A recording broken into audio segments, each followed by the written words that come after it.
오늘 소개해드릴 이야기는 드라마 손더 게스트를 기억하시는 분들이라면 아마 등골이 서늘해지실 겁니다. 서울에 사는 박정은 씨의 사연입니다. 정은 씨는 이건 언젠가 여러분의 이야기일 수도 있습니다. 라고 전합니다.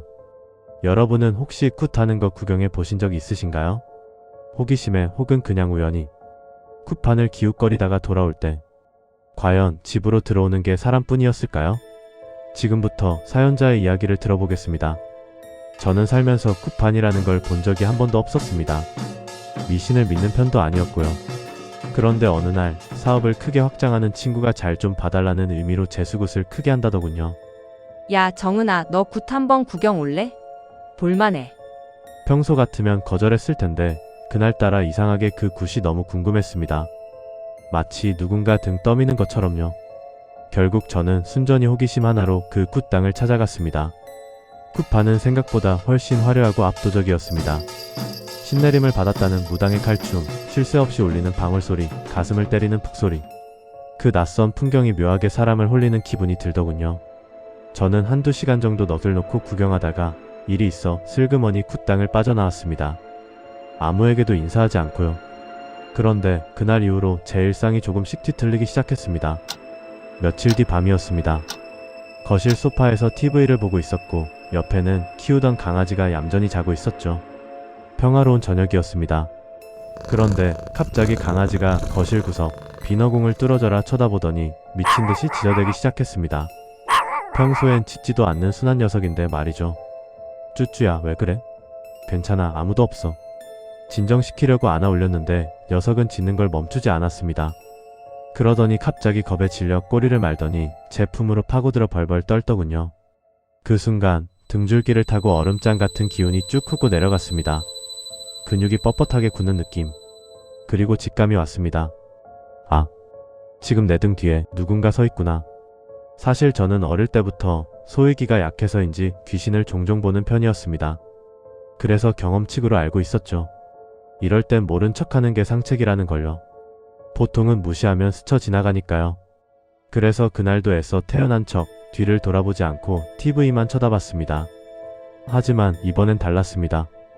그 기운은 사라지기는커녕 점점 더 진득하게 저를 조여왔습니다. 제가 자는 안방에는 베란다로 연결되는 큰 통유리창이 있습니다.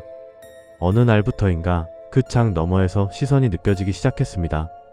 분명 커튼도 쳐져 있고 텅 빈 베란다인데 누군가 유리창에 얼굴을 바짝 대고 안쪽을 들여다보는 것 같았습니다. 그런데 그게 한 명의 시선이 아니었어요. 여럿이었습니다. 아주 많은 10여 개의 눈동자가 이리저리 굴러다니면서 저를 감시하는 느낌. 제가 침대에서 뒤척이면 그 수많은 눈동자들도 저를 따라 스르륵 움직이는 기분. 불을 끄고 누우면 그 어둠 속에서 수십 개의 눈이 반짝이며 저를 내려다보는 것 같아 잠들 수가 없었습니다. 무서움을 견디다 못해 여동생을 집으로 불렀습니다. 동생이 먼저 잠들고 저는 잠이 안 와서 옆에서 핸드폰을 보고 있었는데요. 갑자기 자던 동생이 벌떡 일어나 저를 째려보는 겁니다. 아, 왜 때려? 뭐? 언니가 지금 때렸잖아. 옆구리를 주먹으로 팍 쳤잖아. 아프다고. 저는 맹세코 손가락 하나 까딱하지 않았습니다. 야, 진짜 나 아니야. 귀신 아니야? 라고 농담 반 진담 반으로 말했더니 동생은 기분 나쁘다며 짐을 싸서 그 길로 집에 가버렸죠. 그리고 그날 밤 동생에게 전화가 왔습니다. 언니가 아까 이상한 소리해서 나 진짜 죽는 줄 알았어. 동생이 운전해서 집에 가는데 갑자기 차에서 경고음이 울리더랍니다. 안전벨트 미착용 경고음이요. 동생은 분명 벨트를 하고 있었는데 조수석엔 아무도 없는데 마치 누군가가 조수석에 앉아있는데 벨트를 안 맨 것처럼. 집에 도착할 때까지 그 소리가 멈추지 않아서 동생은 식은땀을 흘리며 운전했다고 하더군요. 그리고 며칠 뒤 드디어 사단이 났습니다. 야근을 마치고 늦게 귀가한 날이었습니다. 집안은 칠흑같이 어두웠죠. 신발을 벗고 거실로 한 발자국 들어서는 순간 귀 안쪽을 송곳으로 찌르는 듯한 날카로운 소리가 들리며 심장이 쿵 내려앉았습니다. 고개를 들어보니 현관문 앞에 누군가 서 있었습니다. 검은 한복을 입은 여자. 허리까지 오는 긴 머리는 물에 젖은 듯 축축했고 창백한 얼굴의 입꼬리는 기괴하게 귀밑까지 찢어져 올라가 있었습니다. 마치 저를 비웃는 것처럼요.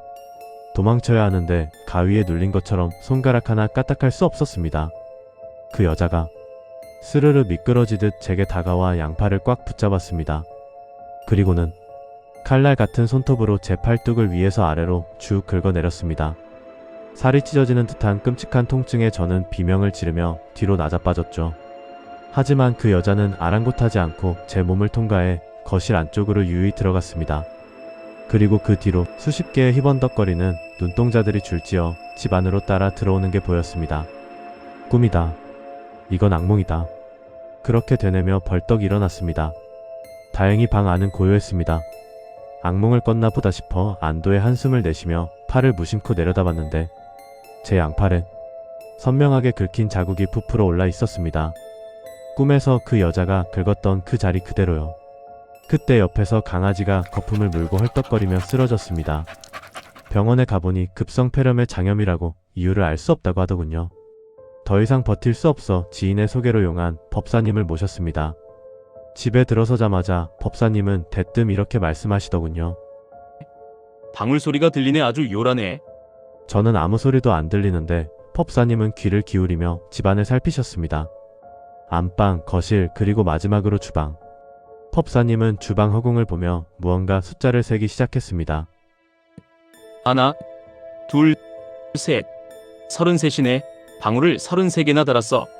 법사님 말씀이 지금 이 집안에서 어떤 존재가 10손가락 가득 방울을 끼우고 미친 듯이 흔들고 있다는 겁니다.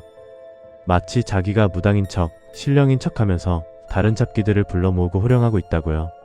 제가 봤던 검은 한복 여자, 수많은 눈동자들. 다 그 악기가 불러들인 찹신들이었던 겁니다. 자네, 최근에 굿한 적 있지? 거기서 뭐 가져왔어? 저는 고개를 저었습니다. 가져온 게 없다고 생각했거든요. 하지만 법사님은 단호했습니다. 굿판에는 온갖 찹기가 몰려드는데 그중 힘센 놈이 저를 따라왔고 놈이 숨어들 물건이 이 집에 반드시 있다고요. 법사님이 돌아가신 후 저는 홀린 듯 집을 뒤졌습니다. 그러다 문득 스치는 기억 하나.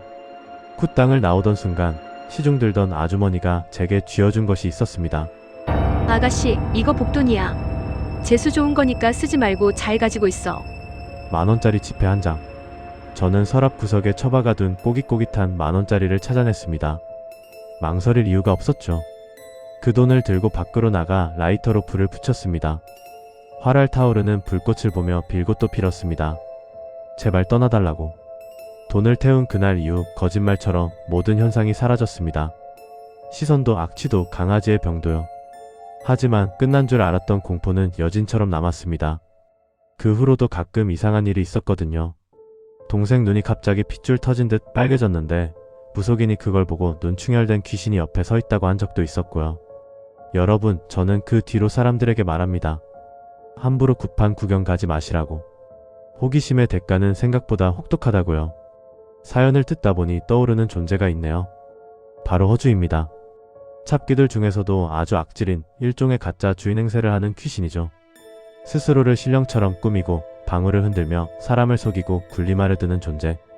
아마 사연자분의 집에 들어왔던 것도 스스로 무당 행세를 했던 허주가 아니었을까요? 굿은 누군가에겐 간절한 의식이지만 준비되지 않은 자에겐 열지 말아야 할 문이 되기도 합니다. 지금 여러분 곁에는 어떤 소리가 들리시나요? 바람소리, 차소리. 혹시 그 사이로 아주 작게 딸랑하는 방울 소리가 숨어 있진 않나요? 오늘 밤은 잠들기 전 집 안 서랍을 한번 확인해 보시는 게 좋겠습니다. 저는 다음 이야기로 다시 찾아오겠습니다.